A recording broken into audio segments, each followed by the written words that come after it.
আমার প্রাণের বাবাজি, খেয়াল করেন ভালো করে। ও বাবাজি, খলিফা হারুন রশিদের দাসী কাপড়ে ধরে বসে আছে, আর লোকেরা হীরা মণি মুক্তাতে ধরেছে।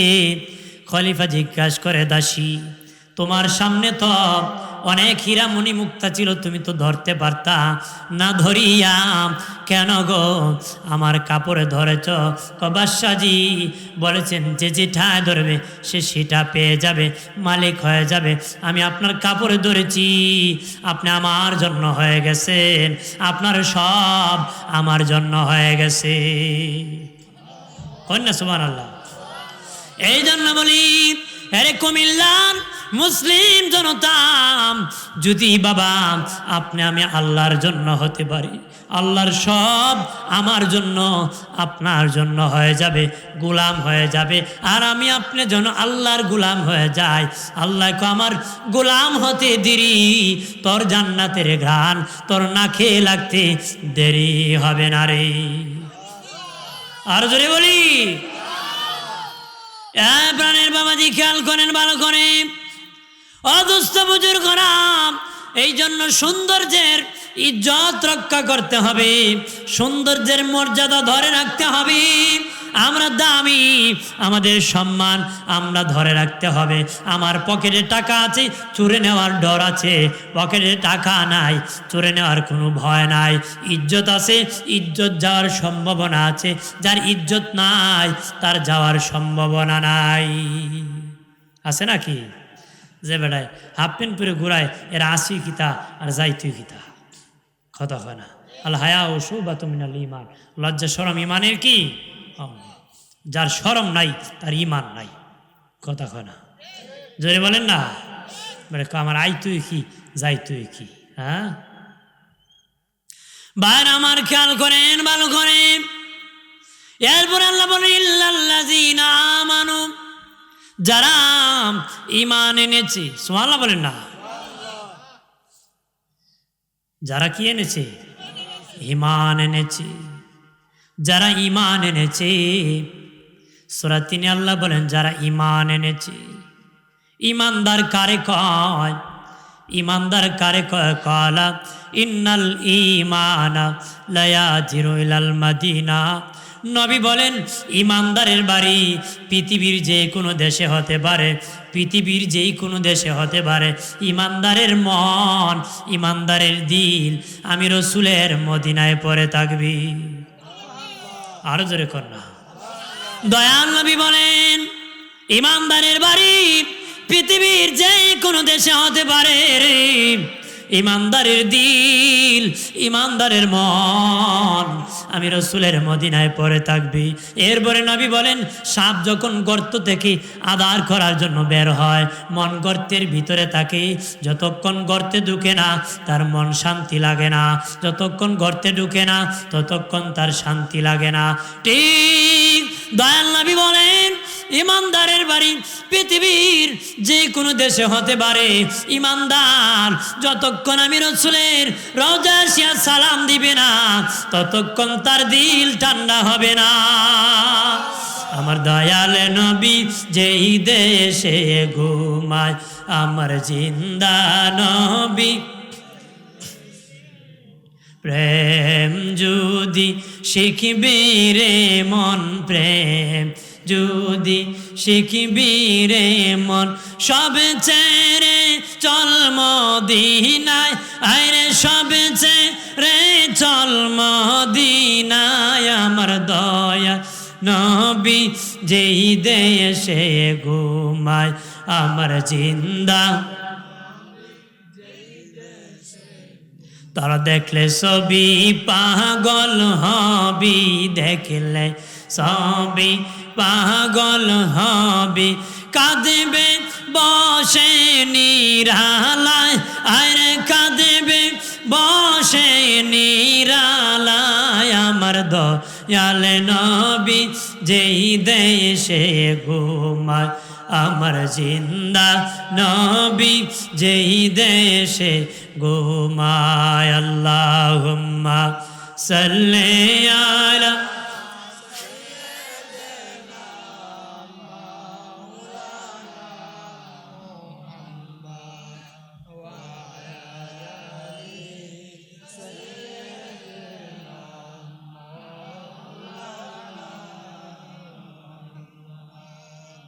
হাজির, এর আগে আমি ফেলে গিয়েছি সুম্মারাত না অর্থাৎ মানুষ আল্লাহ বলছেন সুন্দর করে বানাইছি, এরপরে বলছেন ওই মানুষই এত নিচে যায় যে হাইওয়ান জানোয়ারও এত নিচে যায় না।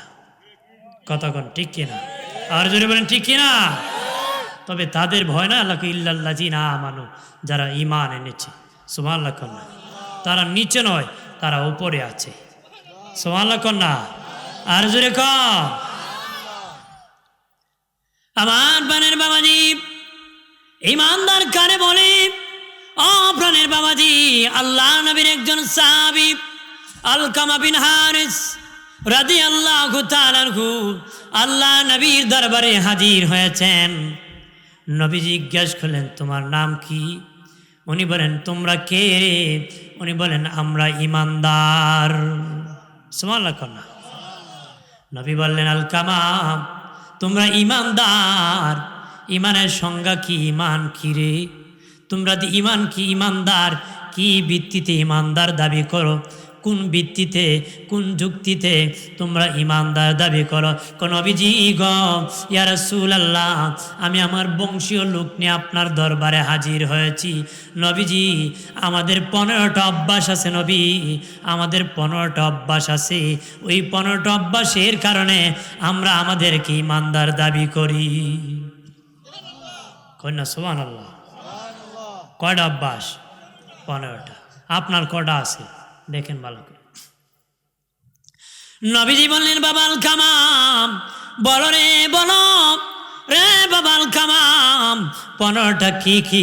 নবী, 5টা বিষয় আমরা ইমান রাখি, 5টা বিষয় আমরা আমল করি, 5টা আমাদের বংশীয় স্বভাব, 5 বিষয় আমরা ইমান রাখি, 5 বিষয় আমরা আমল করি, 5টা আমাদের বংশীয় স্বভাব। এই হল 15টা অভ্যাস। 15টা অভ্যাসের কারণে আমাদেরকে ইমানদার দাবি করি। 1 নম্বর, 5টা বিষয় আমরা ইমান রাখি। আল্লাহর প্রতি ইমান রাখি, আখিরাতের প্রতি ইমান রাখি, আসমানের কিতাবের উপর ইমান রাখি, তকদিরের উপর ইমান রাখি, নবী রাসূলগণের প্রতি আমরা ইমান রাখি। নবীজি, এই 5টা বিষয় ইমান রাখি, ওই 5টা বিষয় ইমান রাখি, আর 5টা বিষয় আমরা আমল করি। ওগো মায়ার নবী, আমরা নামাজ পড়ি, আমরা রোজা রাখি, আমরা হজ করি, আমরা জাকাত দেই, আমরা জাকাত দিই নবীজি, আমরা রোজা রাখি। এই 5টা বিষয় আমরা আমল করি, এই 5টা বিষয় আমরা আমল করি। মায়ার নবী বললেন, বংশীয় স্বভাব কি? বলে, ইয়া রাসূলুল্লাহ নবীজি, বংশীয় স্বভাব, যখন আমাদের বাড়িতে আব্বা রিজিক থাকে, খাবার থাকে, খেয়ে খেয়ে বেশি বেশি শুকরিয়া আদায় করে, আমাদের বাড়িতে যখন খাবার থাকে আমরা খেয়ে খেয়ে বেশি বেশি করে শুকরিয়া আদায় করে, আর আমাদের ঘরে খাবার থাকলে শুকরিয়া নাই, ঢ্যান ঢ্যান ট্যান ট্যান করে ঘোরায়। কথা হয় না? বিটিও কয়, আগের লাল দিন খালা দিন না, এখন আমার লাল দিন। কথা হয় না? অভাব গেলিয়ে কি কর, এখন আমার লাল দিন, আগের কালা দিন নাই, সামাল দেওয়া যায় না। কতক্ষণ ঠিক কিনা? এই জন্য ওরা বলে, আমাদের ঘরে খাবার থাকলে আমরা খেয়ে খেয়ে বেশি করে শুকরিয়া আদায় করি। সুবহানাল্লাহ কইতেন না? তারপরে ডেকে বলে, নবীজি, ও মায়ের নবী, বাড়িতে যখন অভাব থাকে তোমরা, তখন আমরা না খেয়েও বেশি বেশি করে সবুর অর্থাৎ ধৈর্য ধারণ করি। বাড়িতে যখন অভাব থাকে সবুর করি। বাড়িতে খাবার থাকলে শুকরিয়া আদায় করি, অভাব থাকলে সবুর করি, অভাব থাকলে সবুর করি। আমরা অভাব থাকলে বকাবকি করে, গালাগালি করে। কতক্ষণ না আছে কি না? অভাব হলে বকাবকি করে, বলে আমি নামাজ পড়ি, রোজা রাখি, আমার অভাব যায় না, অমুকে শয়তানি করে, তার ঘরে খাওয়ানোর অভাব নাই। এরকম কয়নি? তার সবুর নাই, এই জন্যই বরকত নাই, আল্লাহ বুঝিয়ে দেয় না। কথা কনা জোরে কর না। আল্লাহ যার যেটা দেয় বুঝিয়ে দেয়, যার কাছ থেকে যেটা নেয় বুঝিয়ে নেয়। কথা কনা জোরে বলেন না। আলকামা বিন হারিস ডেকে বলেন, নবীজি, 2 নম্বর অভাব আসি, বেশি বেশি করে সবুর করি। 1 নম্বর আমরা শুকরিয়া আদায় করে খাবার থাকলে, 2 নম্বর সবুর করি, 3 নম্বর শত্রুর বিপক্ষে আমরা জমে লড়ি, শত্রুর বিপক্ষে আমরা জমে লড়ি। আমরা বংশীয় লোকেরা একসাথে শত্রুর বিপক্ষে জমে লড়ি, বিচ্ছিন্নতা কিনা একত্রে শত্রুর বিপক্ষে জমে লড়ি।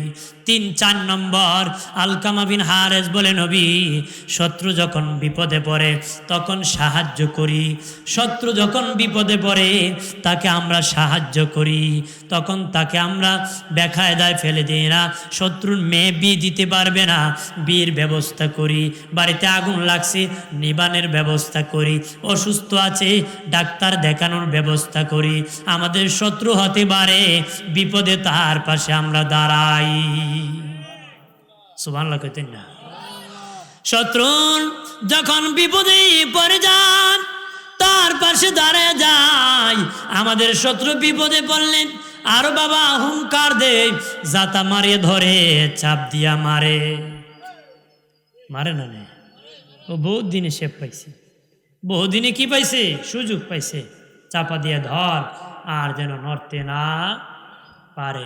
মুসলমানে তো কাপুরুষ তো হওয়ার কথা ছিল না, কতক্ষণ মুসলমানে তো কাপুরুষ হওয়ার কথা না। স্বাভাবিক একটা তাপ্পড় দিয়েছেন, লোকটা নিচে পড়ে দিয়েছে, আর একটা তাপ্পড় দেওয়ার বিধান ইসলামে নাই। অপরাধী হতে পারে, বিচার ওটার পরে চলবে। বিচার কি? বুঝলেন? আল্লাহ বলছেন আমাকে রেইন দাও। এই আয়াত যখন নাজিল হইছে, এক ইহুদি আর এক ইহুদিরে কয়, আচ্ছা আবু বকর সিদ্দিক রাদিয়াল্লাহু আনহু পাশে দাঁড়ানো, কই এতে দিন ভাবছিলাম মোহাম্মদই বুঝি ফকির, এখন দি মোহাম্মদের আল্লাহ ফকির। কন্যা নাউজুবিল্লাহ। এমনি আবু বকর সিদ্দিক রাদিয়াল্লাহু আনহু যে লোকের গুসা উঠে না তারও গুসা উঠে গেছে, একটা তাপ্পড় মারছে ইহুদিরে, এমনি সে নিচে পড়ে গেছে। আর পাশের ইহুদিটা মারছে দৌড়, পাশের ইহুদিটা কি দৌড় মারছে। আর সিদ্দিক আকবর দাঁড়িয়ে আছে, আরেকটা তাপ্পড় দিবে, সে উঠলে সে কি, কিন্তু ও তো উঠে না, বেংসি ধরে পড়ে রয়েছে, বেংসি ধরে কি পড়েছে। উনি অনেকক্ষণ অপেক্ষা করে বলেন তুমি উঠতেছো না, আর একটা তাপ্পড় চলে না। আমি চলে গেলাম। কিছুক্ষণ পরেই লোকটা রসুল্লাহ দরবারে হাজির হয়ে কয়, আপনার আবু বকর অযথা আমারে তাপ্পড় মারছে। রসুল্লাহ বলেন না না, আবু বকর তো তাপ্পড় দেওয়ার কথা না। সিদ্দিক আকবর ওই সময় উপস্থিত হয়, রসুল অনুমতি দেন তার আমি একটা তাপ্পড় দিব। রসুলকে এখন বুঝতে পেরেছি, তাহলে আগেরটা তুমি দিছো। ইয়া রাসূলুল্লাহ, সে আপনিও নাকি ফকির, আল্লাহ নাকি ফকির, এই জন্য আমি দুজনের পক্ষ দিয়ে 2টা তাপ্পড় দিতে চাই, একটা দিয়েছি আর একটা বাকি আছে। রসুল বলেন থামো। বলেন এই ইহুদি, আমারও না ফকির বললে, আল্লাহ তো তোরও আমারও, আল্লাহরে কেন ফকির বললে? সে আমার মাথা পাগল হইছে নাকি, আল্লাহরে ফকির কইব আমি? কি কয় ফকির? দয়াল নবী বলেন আবু বকর, ওই লোক তো অস্বীকার করে আল্লাহকে ফকির বলে নাই, তোমার সাক্ষী কে? সিদ্দিক আকবর বলে নবী আমার কোনো সাক্ষী নাই, আমার কোনো কি? নবী বলেন আবু বকর রে আবু বকর, সাক্ষী ছাড়া কোর্ট চলে না। নবীজি আমি আবু বকর কি বিশ্বাস করেন না? নবী বলেন তুমি তো শুধু সাদেক না, তুমি সিদ্দিক, তুমি সত্যবাদী আবু বকর, তোমার কথা বিশ্বাস করি। তবে রে আবু বকর কোর্ট কাছারি এইভাবে চলে না, সাক্ষী লাগে রে আবু বকর। তুমি তাপ্পড় দিয়েছ, তাপ্পড়ের বদলার একটা তাপ্পড় তোমাকে দিতে হবে।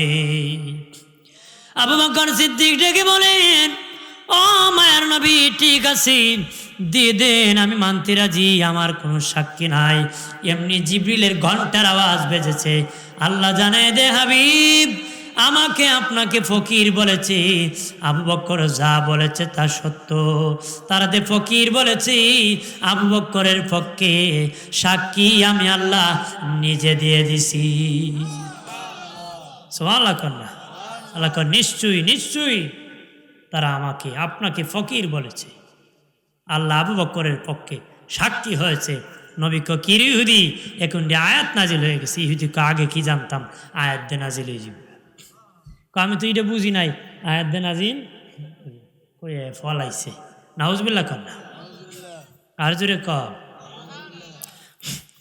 আমার বানের বাবাজি খেয়াল করেন ভালো করে, সে বলে নবীজি শত্রুর বিপক্ষে জমে লড়ি, শত্রু যখন বিপদে পড়ি তখন তারে সাহায্য করি, তার বিরোধিতা করি না, সাহায্য করি।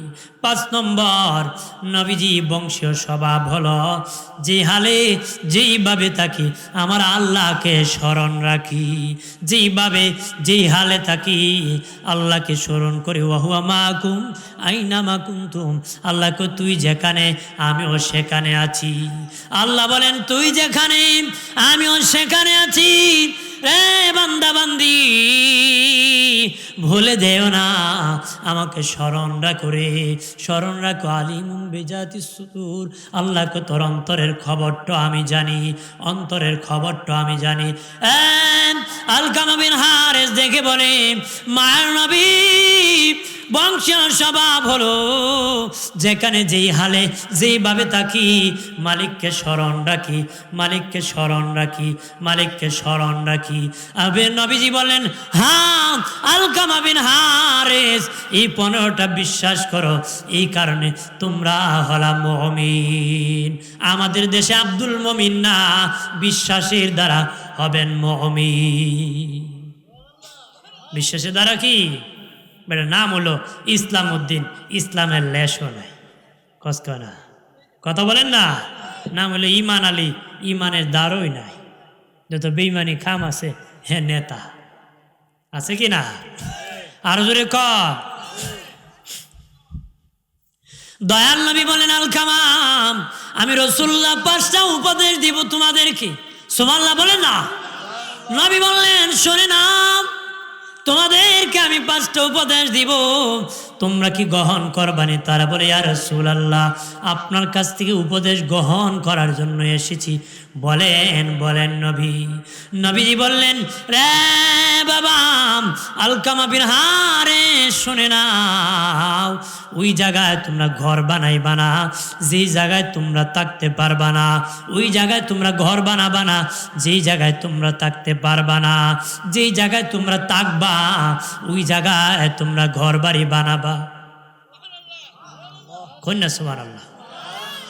নবীজি বলেন বাবারে রে বাবা যেই বাসায় তুমি থাকতে পারবা না, যেখানে তুমি থাকতে পারবা না এইখানে বাসা বাড়ি বানায়ও না, যেখানে থাকবা সেখানে বাসা বাড়ি বানাইবা, যেখানে থাকবা এখানে বাসা বাড়ি বানাইবা, যেখানে থাকতে পারবা না এখানে বাসা বাড়ি বানাইবা না।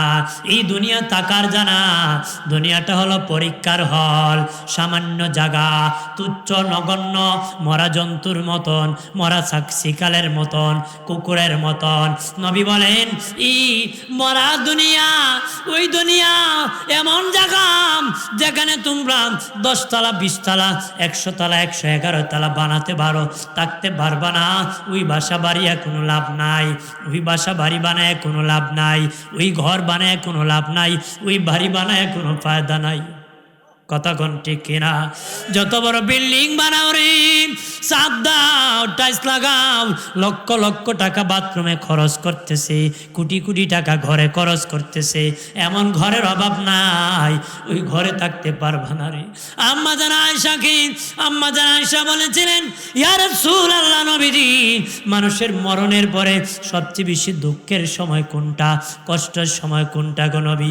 নবী বলেন আয়েশা যখন তার গায়ের জামাটা টানিয়া টানিয়া খুলে ফেলে রে, টানিয়া টানিয়া খুলে ফেলে, তখন মুর্দার রূহ চিৎকার করে কান্নাকাটি করে সন্তান আলমিরাতে কত লুঙ্গি আছে, কত পাঞ্জাবি আছে, কত গেঞ্জি আছে, সেলোয়ার আছে রে বাবা, আমি তো বাবা জীবনে আর কোনো পাঞ্জাবি লুঙ্গি পরবো না, আর কোনো পাঞ্জাবি পরবো না, মেহেরবানি করে আমাকে এই পাঞ্জাবি লুঙ্গিটা কিছুক্ষণ পরতে দাও, কিছুক্ষণ পরতে দাও রে।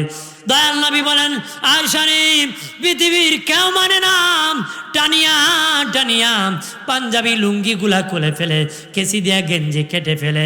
ওই সময় নবী বলেন মুর্দা বড় কষ্ট পায়। 2 নম্বর নবী বলেন যখন খাট থেকে নামায় দেয়, ওই যে তার পালং থেকে খাট থেকে যখন নামায় দেয়, মুর্দার রূহ চিৎকার করে কাঁদিয়া বলে বাবা ওই খাট আমি বাবা বানাইছি, জীবনে খাটে ঘুমাবো না, তোমরা সেই খাটের মধ্যে ঘুমাইবারে, আমারে কিছুক্ষণ শুইতে দাও। নবী বলেন কেউ খাটে শোয়া রাখে না। আমিরুল মুমিনিন খলিফাতুল মুসলিমিন ওমর ইবনুল খাত্তাব রাদিয়াল্লাহু তাআলা আনহু বলেন, পৃথিবীর মানুষ, তোমার বাপ মরে যাক, মা মরে যাক, এত তাড়াতাড়ি নিচু জায়গায় নামায় দিও না, লাশটা একটু উঁচু জায়গায় রাখিও, নিচু জায়গায় লাগাইও না, নিচু জায়গার মধ্যে রাখিও না। মুর্দার রূহ কষ্ট পায় আর চিৎকার দি কান্নাকাটি করে, বাবা ওই খাটের মধ্যে কিছুক্ষণ শুইতে দাও। নবী বলেন আয়েশা, পৃথিবীর কেউ মানে না নিচু জায়গার মধ্যে নামায় দে। এটা হলো ইন্তিকালের পরে 2 নম্বর যন্ত্রণা। একটু চিল্লায়া জবান খুলে বলি আল্লাহু আকবার। 3 নম্বর যন্ত্রণা, দয়াল নবী বলেন আয়েশা রে আয়েশা, যখন লাশটা দরিয়া ঘর থেকে বাহির করে দে, মুর্দার চিৎকার করে কান্দে, কাঁদিয়া বলে বাবা রে আব্বা, এই ঘর বানাতে কত মেহনত করেছি, বৃষ্টি ভিজেছি, রোদ্রে শুকাইছি, প্রবাসী জিন্দিগি করেছি, চাকরি করেছি, কৃষি কাজ করেছি, কত পরিশ্রম করেছি, টালা গাড়ি চালাইছি, রিক্সা চালাইছি, ড্রাইভিং করেছি, কত মেহনত করে ঘর বানাইছি। বাবা জীবনে আমি তো সেই ঘরে আসবো না রে। কত মানুষ বাবা হাসপাতালে মরে যায়, লাশটা ঘর পর্যন্ত ঢুকানো হয় না রে, বাড়ির আঙ্গিনাতে বিদায় দেওয়া হয়। ওরে কুমিল্লার মুসলিম জনতা, ভাঙ্গার মুসলিম জনতা, কার জন্য ঘর বানাইবে রে, কার জন্য বিল্ডিং বানাবে? গত করোনার সময় দেখেছো বাবাকে পালাইয়া ছেলে পলায় গেছে, স্বামীর লাশ পালাইয়া বিবি পলাইছে, কেউ কারো কাছে যায় না করোনার ভয়তে। কার জন্য খেয়ে দৌড়াবি রে? যার বাবা একা তো জায়গা নাই, তারও 3.5 হাত কবর দেওয়া হয়। যার কোটি কোটি টাকার সম্পদ আছে, তারও 3.5 হাত কবর দেওয়া হয়। অনেকের বাবা ঘরে রুম অভাব নাই, টাকার মানুষ নাই, অনেকের মানুষের অভাব নাই, টাকার জায়গা নাই। এই ব্যবস্থা করে দিয়েছে কে? জোরে বলেন কি? নবীজি বললেন রে বাবা সাহাবী, যেখানে থাকবা না সেখানে বাসা বাড়ি বানাইবা না, যেখানে থাকবা সেখানে বাসা বাড়ি বানাইবা। যে জিনিস খেতে পারবা না ওই জিনিস তোমরা জমাইবা না। নবী বলেন যেই জিনিস খেতে পারবা না সেই জিনিস তোমরা জমাইবা না। যেখানে খাইবা সেখানে তোমরা জমাইবা, যেখানে জমাইলে খাইতে পারবা না সেখানে জমাইবা না, যেখানে খাইবা সেখানে তোমরা জমাইবা। এরপরে নবী বলেন বাবা আলকামা বিন হারিস, যেই হালে যেইভাবে থাকো আমার আল্লাহকে স্মরণ রাখো, আল্লাহকে ভয় করো, আল্লাহকে ভয় করো, আল্লাহকে ভয় করো, আল্লাহকে দে ভয় করবো। আল্লাহরে যদি বলে আল্লাহ তোমার দে ভয় করব, তোমার অস্ত্র আছে নাকি, তোমার সৈন্য আছে নাকি? দুনিয়ার মানুষ ভয় করে কে কারে? যার অস্ত্র আছে, সৈন্য আছে, লাঠি আছে, বাহিনী আছে, তারে মানুষ ভয় করে। আল্লাহকে যদি বলি আল্লাহ ও মালিক তোমার দে ভয় করব, তোমার অস্ত্র আছে নাকি, শূন্য আছে নাকি, লাঠি আছে নাকি? আল্লাহকে আমার অস্ত্র আছে, শূন্য আছে, লাঠি আছে, সবই আছে, তবে তোদের শূন্য গেলে ঝগড়া করতে পারে না, লাঠিও সাথে নিতে হয়। কথা হয় না? আমাদের শূন্য খালি হাতে কি যুদ্ধ করতে পারে না, তার অস্ত্র নিতে হয়। আল্লাহ বলেন আমার শূন্য পাঠাইলে অস্ত্র পাঠাইতে হয় না, অস্ত্র পাঠাইলে শূন্য পাঠাইতে হয় না। আমি এমন আল্লাহকে আমি বাতাস দিয়া যুদ্ধ করেছি রে। বান্দা বান্দি, আমার বাতাস কতদিন জেহাদ করছে, আমার পাওয়ার কত জানোনি? তোমরা যে আমারে ভয় করবা, আমার পাওয়ার কত জানোনি? আমি 7 রাত 8 দিন বাতাস দিয়া জেহাদ করছি, শুধু বাতাস দিয়া। বাতাস গাছ পর্যন্ত মূলার মতন উগড়ায়া, তুলার মতন উড়াইয়া দিয়েছে রে। আমি আল্লাহ যুদ্ধ করেছি। আদ জাতির সাথে আমি আল্লাহ যুদ্ধ করেছি, সামুদ জাতির সাথে আমি আল্লাহ ভূমিকম্প দিয়ে যুদ্ধ করেছি। সামুদ জাতি কয় আদ জাতি বড় ব্যাককল, তারা মাটির উপরে ঘর বানাইছে, বাতাস তাদের ঘর বাড়ি উড়ায় নিয়ে গেছে। আমরা তো ব্যাককল না, আমরা মাটির নিচে ঘর বানাবো, খোদার বাতাস আমাদের ঘর নিতে পারবে না। তারা মাটির নিচে ঘর বানাইছে, আমার আল্লাহ ভূমিকম্প দিয়া মাটি দাবায় তাদেরকে শেষ করে দিছে।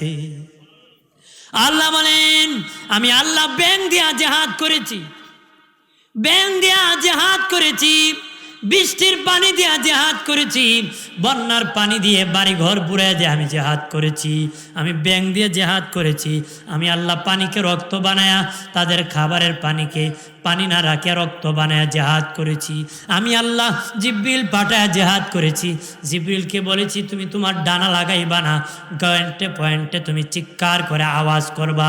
জিব্রিল পয়েন্টে দাঁড়াইয়া চিৎকার করেছে, জিব্রিলের বিকট আওয়াজে মানুষ হার্ট ডাক করে জাগায় মরে গেছে।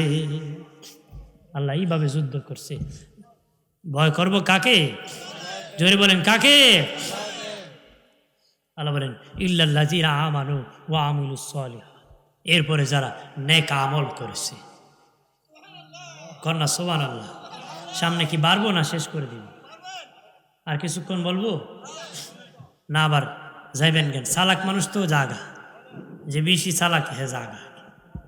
মানে চালাক আমাদের সমাজে আছে না, এক বেড়ায় শার্ট গায়ে দিছে, বুতাম লাগাইছে পিসি দিয়া, বুতাম লাগাইছে কি পিসি দেয়। মানুষকে বেটা বুতাম লাগাইতে সামনে, তুই লাগাস পিসে, বুঝছো না? আমি হাইটা গেলে মানুষ বুঝতে পারবে না আমি আইতাছি না যাইতাছি, আমি আইতাছি যাইতাছি। এরকম চালাক লোক যারা এরা দৌড় মারে, আর দরকার নেই যাই গিয়া কথা খানা ধরে কন। আপনার তো আর এত চালাক না, ওই চালাকরে সেই চালাক বলে যে চালাক শেষ বিচারের দিন ধরা খাবে না, জান্নাতের মালিক হয়ে যাবে, সেই হলো সবচেয়ে বড় চালাক। কথা কনা জোরে কন। আমার আল্লাহ বলেন যারা নেক আমল করেছে, নেক আমল, শুধু নামাজ পড়লে নেক আমল হয় না, রোজা রাখলে নেক আমল হয় না, হজ করলে নেক আমল হয় না, যাকাত দিলে নেক আমল হয় না, ফিতরা দিলে নেক আমল হয় না, তাসবিহ পড়লে নেক আমল হয় না। কেমনে নেক আমল হয়? ওই ইবাদতটা যদি আল্লাহর সন্তুষ্টির জন্য হয় তখনই নেক আমল হয়।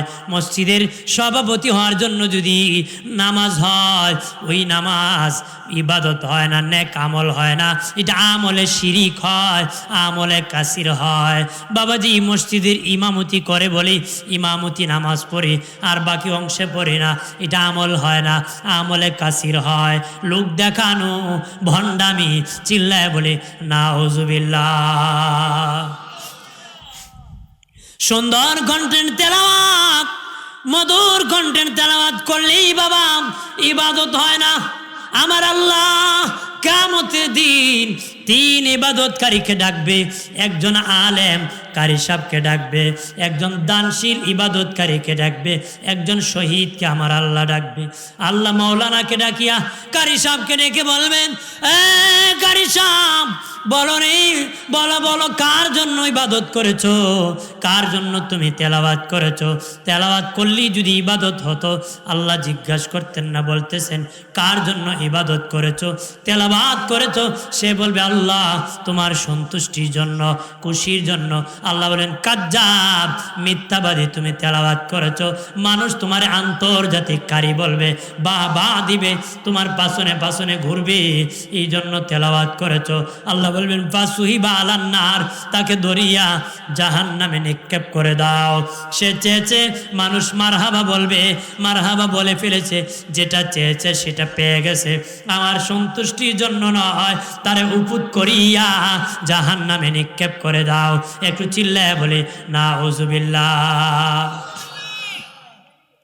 এরপরে আমার আল্লাহ একজন শহীদকে ডেকে বলবেন, শহীদ বলো রে কার জন্য তুমি দান করেছো? সে বলবে আল্লাহ। শহীদ কার জন্য তুমি শহীদ হয়েছো? শহীদ বলবে আল্লাহ তোমার খুশির জন্য, সন্তুষ্টির জন্য। আল্লাহ বলবেন কাজ্জাব, মিথ্যাবাদী, তুমি শহীদ হয়েছো। মানুষ বীর সেনাপতি বলবে, বীর বাহাদুর বলবে, শহীদ বলে বলে মানুষ মারহাবা দিবে, এই জন্য তুমি শহীদ হয়েছো। মিথ্যাবাদী, কাজ্জাব। আল্লাহ বলবেন ওই শহীদর উপুত করে জাহান্নামে নিক্ষেপ করে দাও। একটু চিল্লায় বলি নাউজুবিল্লাহ। এরপরে আমার আল্লাহ একজন দাতাকে ডাকবেন, এ দাতা বলো রে কি জন্য তুমি দান করেছো? সে বলবে আল্লাহ তোমার খুশির জন্য, সন্তুষ্টির জন্য। আল্লাহ বলবেন কাজ্জাব, মিথ্যাবাদী, তুমি দান করেছো। মানুষ তোমাকে দাতা বলবে, সমাজ সেবক বলবে, তোমাকে দানবীর বলবে, বা ভা দিবে, তোমার পাশনে পাশনে ঘোরাবে, এই জন্য তুমি দান করেছো। নেতৃত্ব দিবে, এই জন্য তুমি দান করেছো। আমার সন্তুষ্টির জন্য নয়, আমার খুশির জন্য নয়। আল্লাহ বলবেন তাকে ধরিয়া উপুত করিয়া জাহান্নামে নিক্ষেপ করে দাও। একটু চিল্লায় বলে নাউজুবিল্লাহ। তবে জানিয়ে রাখেন, কোনো দানশীল জাহান্নামে যাবে না, কোনো শহীদ জাহান্নামে যাবে না, কোনো তেলাওয়াতকারী জাহান্নামে যাবে না, কোনো নামাজি জাহান্নামে যাবে না, কোনো বক্তা জাহান্নামে যাবে না, কোনো হাজি জাহান্নামে যাবে না। অর্থাৎ তার ইবাদত, তার দান সৎকা যদি আল্লাহর খুশির জন্য হয়ে থাকে, লোক দেখানোর জন্য নয়, মালিকের খুশির জন্য হয়ে থাকে, এটা নেক আমল হবে, নেক আমল হবে। তখন আমার আল্লাহ ওই নেক আমলকারীকে জান্নাতের মেহমান বানাবে। খুশি হতে হবে কার? লোক দেখানোর জন্য নয়। সুবহানাল্লাহ, সুবহানাল্লাহ, সুবহানাল্লাহ। বলে তসবিহ পড়ে মানুষ কয় খুব আবেদ মানুষই বারবার তসবিহ পড়ে। ওই পাকিস্তানের এক প্রধানমন্ত্রী সাবেক নাম হইল কি ভুট্টু জানি, বেনজির ভুট্টু। হ্যাঁ, এই বেটা দেখছি ভারতের একজন আলেম একটা কিতাবে লিখছে, বেচারা সবসময় তসবিহ পড়তো। খালি কি পড়তো? তসবি পড়তো। তে লোকেরা জিজ্ঞেস করছে বাদশাহ কি পড়েন তসবি? আমি আয়াতুল কুরসি পড়ি। কি পড়ি? আয়াতুল কুরসি। আয়াতুল কুরসি তো অনেক লম্বা, গুডিরই খুব দ্রুত মারে, ওটা এমনি মারে। আয়াতুল কুরসি তো অনেক লম্বা। আমি সবটা পড়ি না তো। কি পড়ি? কইটার ভিত্তি একটা শব্দ আছে কুরসি। আমি কই কুরসি, কুরসি গদি, গদি চেয়ার, অর্থাৎ বেটা চেয়ার চায়। কি চায়? জোরে কর না। হ্যাঁ বেটা গদি চাই যেন কয় কুরসি, কুরসি, কুরসি। কুরসির নামে তসবি পড়ে। কি পড়ে? কুরসির নামে। আপনার কোন এই তসবি কি আল্লাহর জন্য করে না গদির লেগে করে? কথা করা এইটা কি ইবাদত হইব? জোরে কর না। এই জন্য ইবাদত এসে করলে নেক আমল হবে। শুধু তসবি পড়লি নেক আমল, আর সেজদা করলে আমার মতন ওয়াজ করলে নেক আমল হবে না। সন্তুষ্টি কার হতে হবে? জোরে বলেন কার? আমার বানের বাবাজি খেয়াল করেন ভালো করে। এই জন্য নেক আমল করতে হবে। নেক আমল, বদ আমল করা যাবে না। না করা কবিরা গুনাহ, বেবিচার করা কবিরা গুনাহ, এতিমের মাল খাওয়া কবিরা গুনাহ, মা বাবার সাথে বেয়াদবি করা কবিরা গুনাহ, বাবা খাওয়া কবিরা গুনাহ, ইয়াবা খাওয়া কবিরা গুনাহ, মদ খাওয়া কবিরা গুনাহ, নেশা করা কবিরা গুনাহ। কতক্ষণ ঠিক কিনা? প্রাণের বাবাজি ওই সমস্ত কবিরা, দাড়ি কাটা কবিরা গুনাহ, ওই সমস্ত কবিরা গুনাহ বাদ দিতে হবে। বাদ দিতে হবে। একটা কবিরা গুনার জন্য ৭,০০০ বছর আগুন, জাহান্নামের আগুনে জ্বলতে হবে। একটা কবিরা গুনার জন্য ৭,০০০ বছর জাহান্নামের আগুনে জ্বলতে হবে। অনুরোধ করে বলি গুনার কাজ ছেড়ে দিতে হবে, তামসার ডিগবাজি ছেড়ে দিতে হবে। দুনিয়াটা পরীক্ষার হল। দুনিয়াটা বাবা মাঠে যখন খেলা হয়, রেফারি বাঁশি বাজায় দেয়, খেলা শুরু হয়ে যায়। খেলা শুরু হয়ে যায়, পার্সাবার্সি শুরু হয়। ৯০ মিনিট শেষ হলে রেফারি বাঁশি বাজায় দেয়, সময় নাই। এর ভিতরে যে পার্সাবার্সি করে গোল দিয়েছে সে জিতে গিয়েছে, যে জিতে পারে না সে হেরে গিয়েছে। যে জিতছে সে হারবে না, যে হারছে আর জিতবে না। ঠিক আমার আল্লাহ আমাদেরকে হায়াত দিয়েছে, ওই হায়াত পাওয়ার পরে আমরা বাবা বড় হওয়ার লোভে আছি, টাকা হওয়ার লোভে আছি, বাড়ি বানাবো, গাড়ি বানাবো, গাড়ি কিনবো, ঢাকাতে বানাবো, বেগম পাড়ায় বানাবো, কানাডায় বানাবো, আমেরিকায় বানাবো, বানাবো বানাবো করতে করতে পার্সাবার্সি করতে করতে হঠাৎ মালাকুল মউত নামক রেফারি বাঁশি বাজায় দিবে, সময় নাই। ওই দিন ঈমান নিয়ে যারা মারা যাবে বেঈমান হবে না, আর যারা বেঈমান হয়ে মারা যাবে তারা ঈমানদার হবে না। আর বাবা আমল নিয়ে যারা মারা যাবে বেআমলদার হবে না, বেআমলদার হয়ে যারা মারা যাবে তারা আমলদার হবে না। ঈমান আর আমল এখন গুছাতে হবে, নেক আমল করে কবরে যেতে হবে। সাল্লাল্লাহু আলাইহি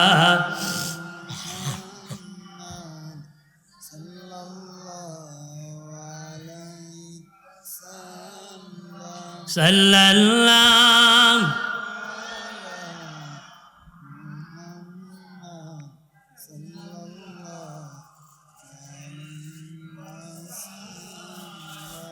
আমল নামায় দুরুদ শরীফ বেশি যার, হাসরের দিন সুপারিশ আগে তার। সাল্লাল্লাহু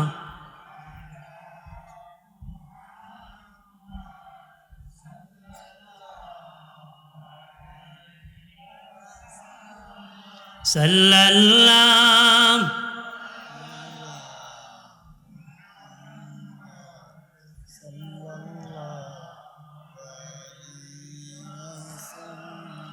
আমার বানের বাবাজি, এই জন্য নেক আমল করতে হবে।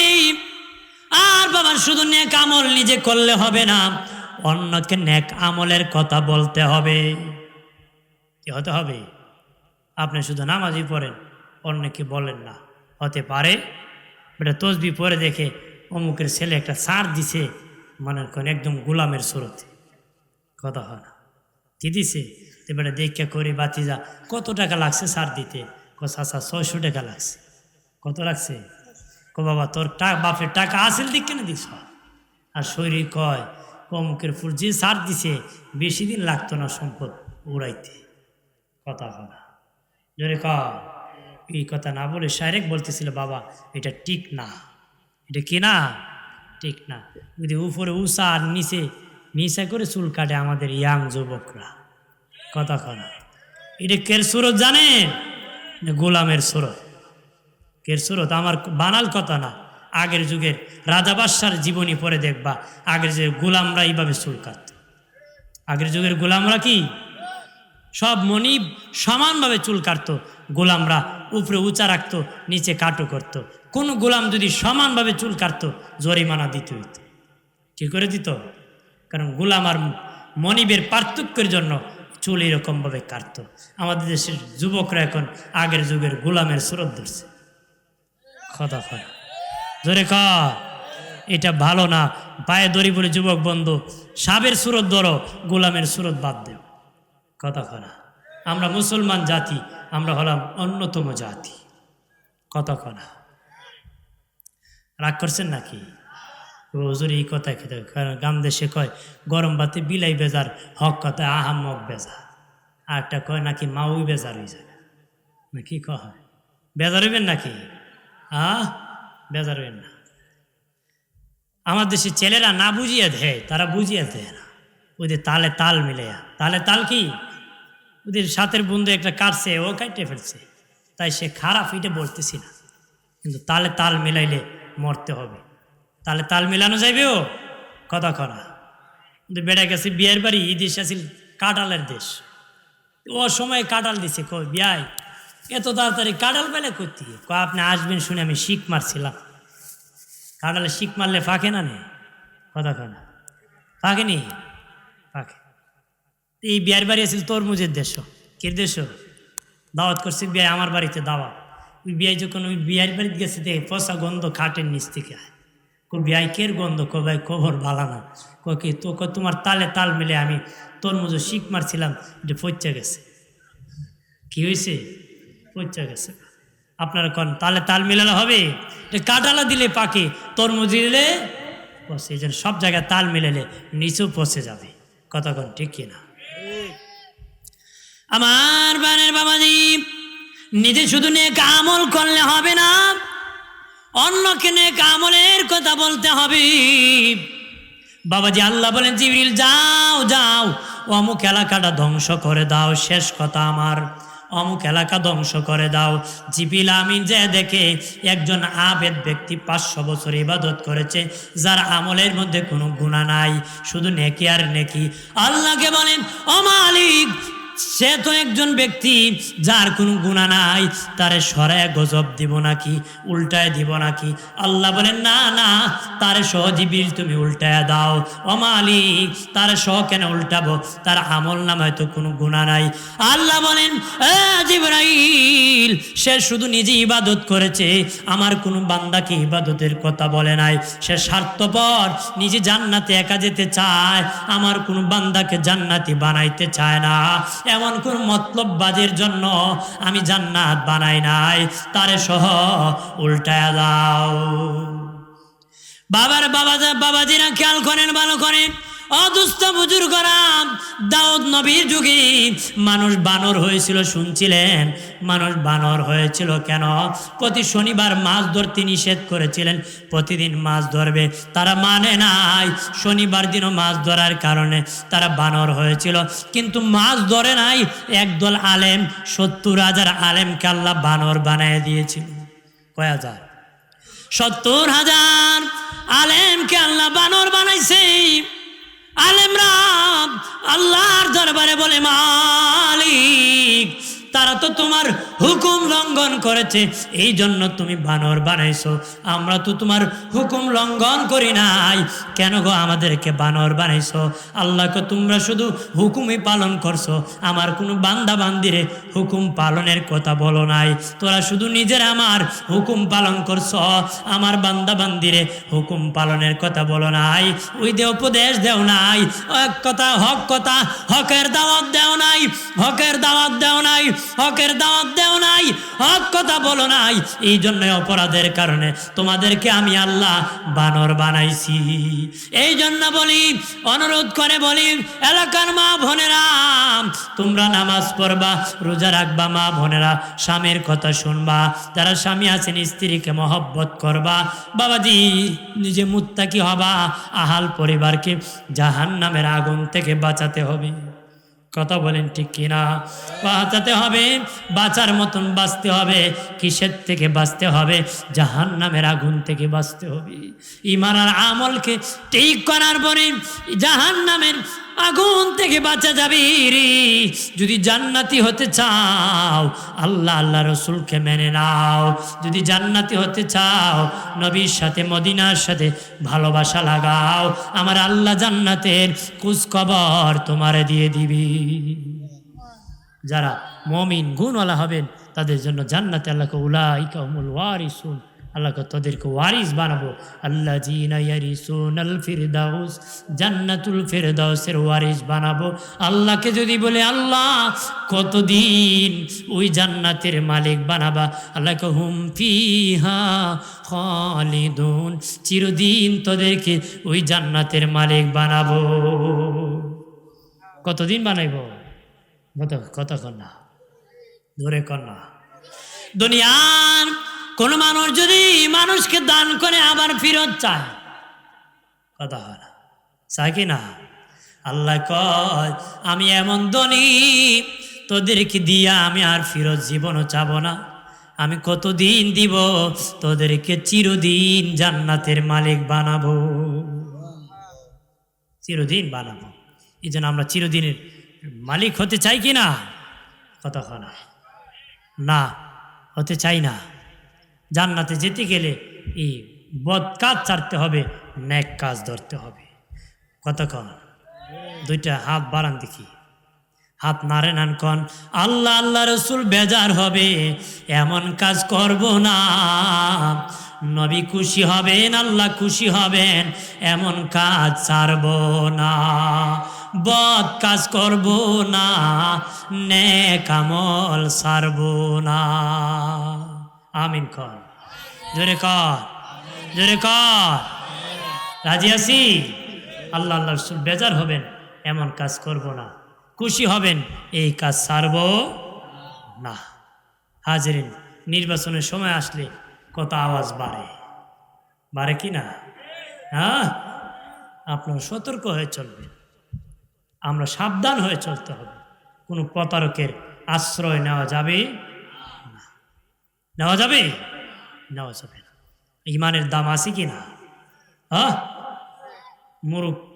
মুরগি বিকে 800 টাকা, বেটা বিকে 200 টাকা দিয়ে, 200 দিলে বুট একটা দিয়ে দেবে। কথা খারাপ, কথা খারাপ। মুরগি একক্তি শেষ, বেটা 200 টাকা 5 বছর হলে বিকে গেছে। এরকম চলবে? চলবে না।